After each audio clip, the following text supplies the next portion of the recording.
Vanguard. That's a jump scare that gets most people. But why is that? Well, that's because Vanguard is a kernel level anti-cheat. With kernel being a word that people started getting afraid of. Because kernel level gives you access to hardware.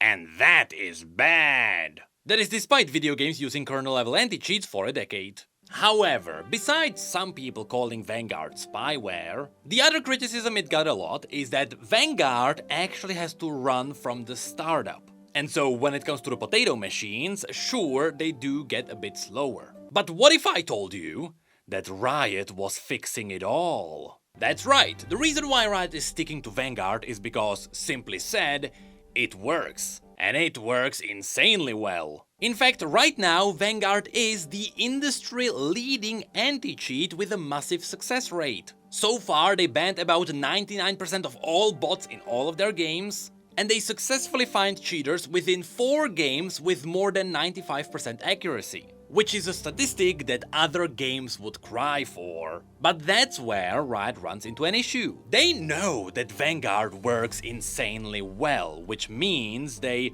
have to make people use it without being worried. But already, the public perception about Vanguard is not great. And so, the next logical step would be to focus on more of the user-friendly things. Which is how Riot managed to greatly improve Vanguard, and now it can run only when it needs to run. Meaning that the potatoes are safe, it is only on your tray when you play a game, and theoretically your computer runs faster too. But all of this only became a thing because of a Microsoft Windows update. Meaning, in order to enable this, you have to do some clicking in Windows. You also need to update it. And nobody likes updating Windows. But the good news is, everything will be improved. Just like how you can improve yourself with the help of today's sponsor. When you look into your center and see your pure reflection, what do you see? Is it the lack of improvement and new skills? Well, today's sponsor can help with that. This video is sponsored by boot.dev.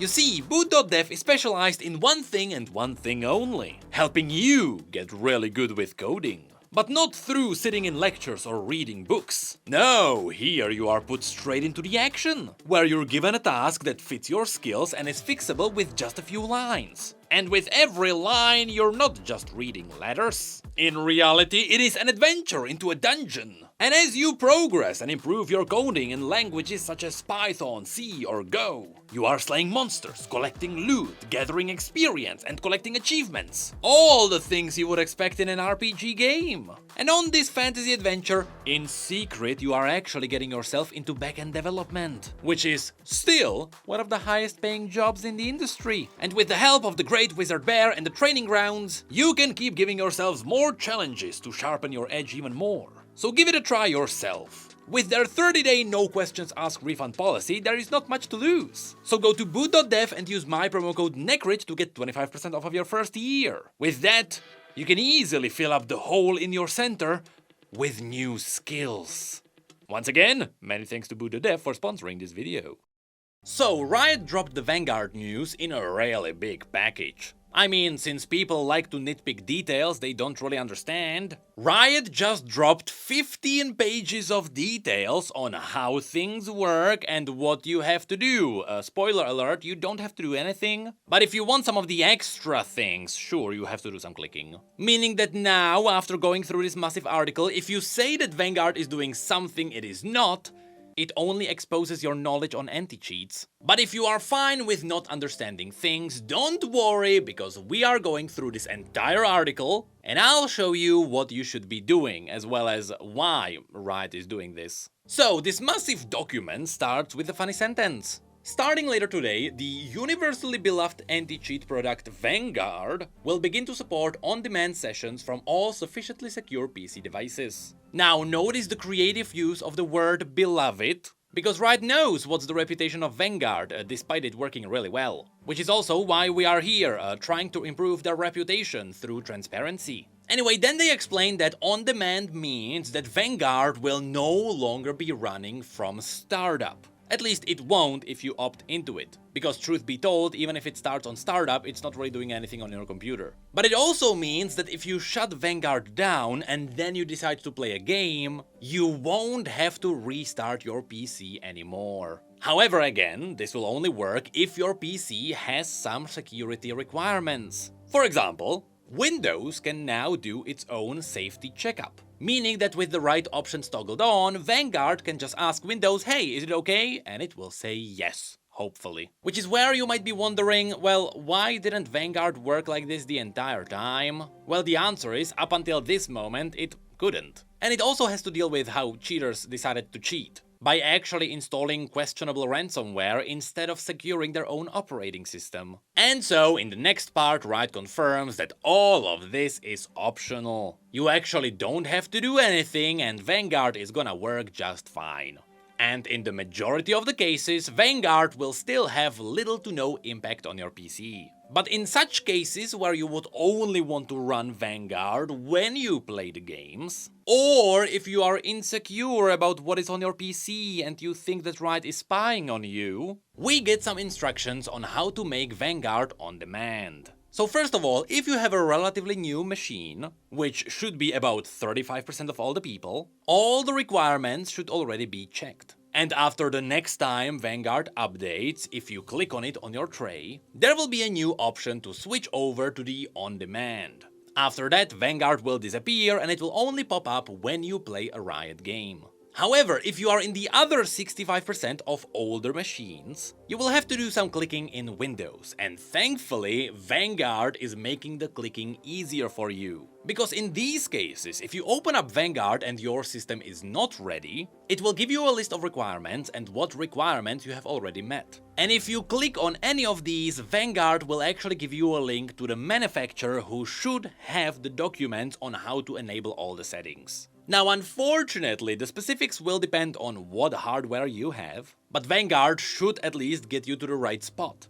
Because, surprisingly for all the people who don't really understand this, Vanguard can't just keep changing settings on your machine without your permission, even if it is technically kernel level, kinda proving that Riot can't take over your PC. And so you have to enable these manually. Now, some of these settings will also be UEFI, which stands for Unified Extensible Firmware Interface, which is technically just a newer version of BIOS, so if they ask you to change something in the BIOS, it is the same thing. However, before you do any of this, you should also keep in mind that you have to update to the latest Windows 11.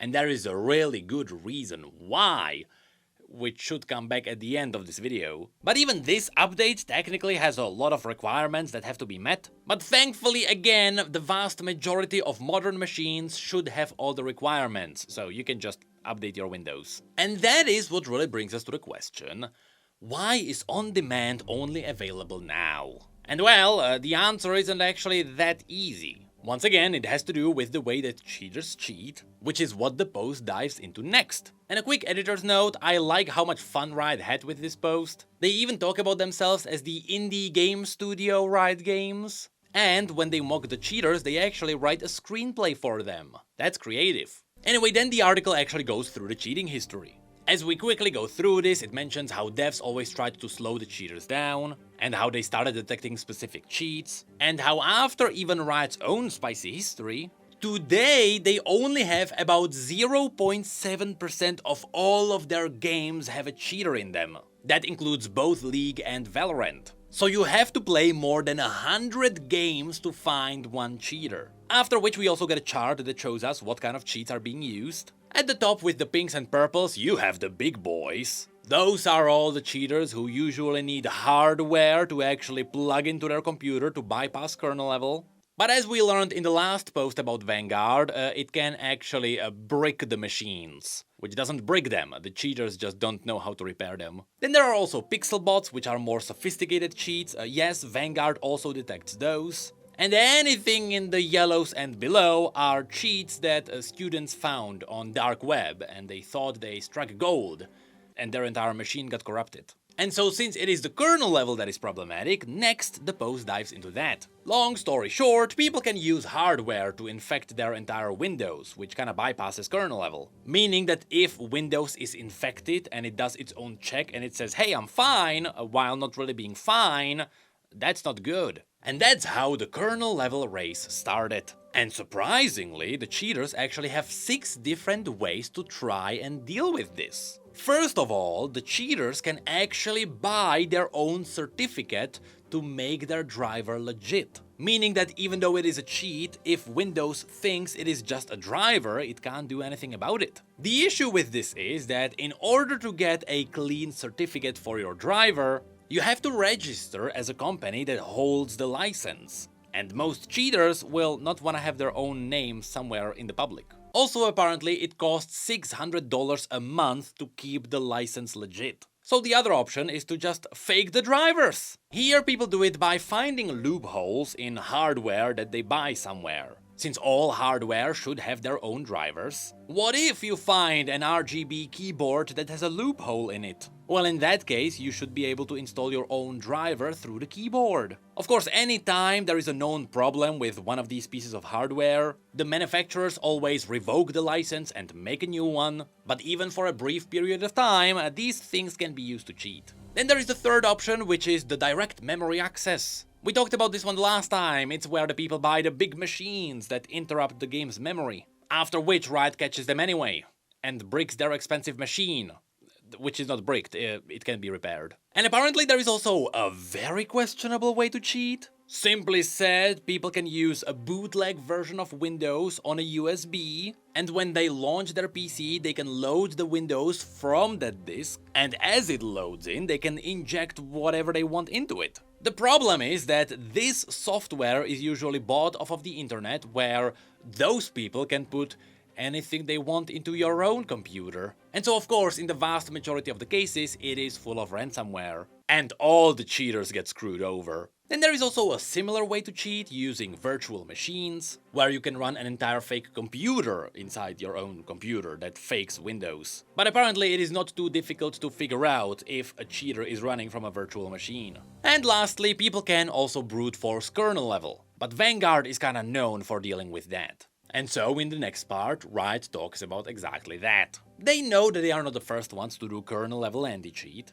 and they know that kernel level is rising eyebrows. Which is where they get into the question, why run Vanguard on startup? And the answer is very interesting, because it is all a game of who starts first. If Vanguard starts first, then it can then see all the questionable drivers that load after it.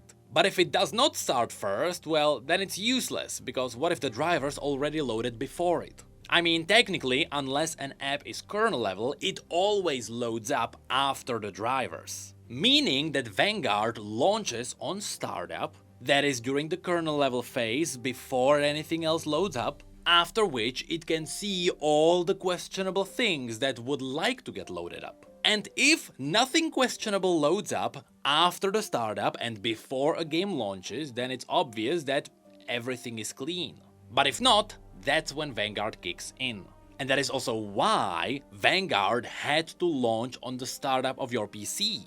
And why, if you shut it down, you also had to restart your PC. It was simply the only way to make sure that there is nothing bad happening with your computer. Also, funnily enough, here the post mentions that there was a lot of people who tried to vibe code their own trigger bot for Vanguard. That's something I did not expect to see. And finally, that's where we get to the new machines, which is also where Microsoft introduced a new thing called the Runtime Driver Attestation Report.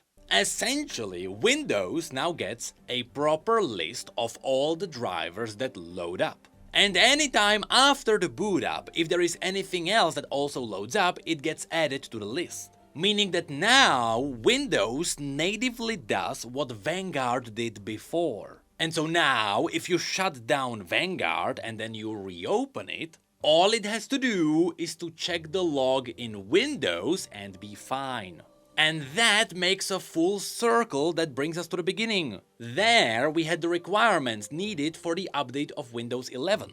And so this article then goes into detail for what those settings actually do. One of them is secure boot, Apparently this is a feature that a lot of companies work together on, and it is essentially a really good sequencer that goes through all the proper things you need to boot up Windows. And it is essentially a proper sequencer that goes through everything it needs for Windows in sequence. And even here you can see that Vanguard is actually pretty low on the chain.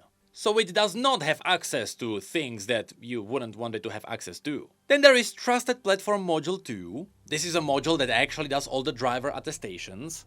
In other words, it makes sure that your platform is legit, be it PC or a console. Then we have IOMMU, or Input-Output Memory Management Unit. This is what was fighting against all those $6,000 machines that were used for cheating, and they were not bricked. And finally there are VBS and HVCI. Simplified, this creates a pocket of memory that functions even above the operating system. Meaning this virtual security could technically detect even kernel level. And for the most part, that would be all that Vanguard needs. So the rest of the post then goes into more stats. For example, it shows us that the PCs of most people should be supported for all of this. And then they talk about how the cheats got really sophisticated and also really dumb. Because now people are trying to vibe code cheats, and writers are having a really fun time with the banhammer. After which we get into the last sentence. Anyway, my name is Filip Koskinas, and it has been 12 years, 6 months and 28 days since I last cheated in a competitive video game. Wait a minute. This is the guy who made the cheats for Guns the Duel game!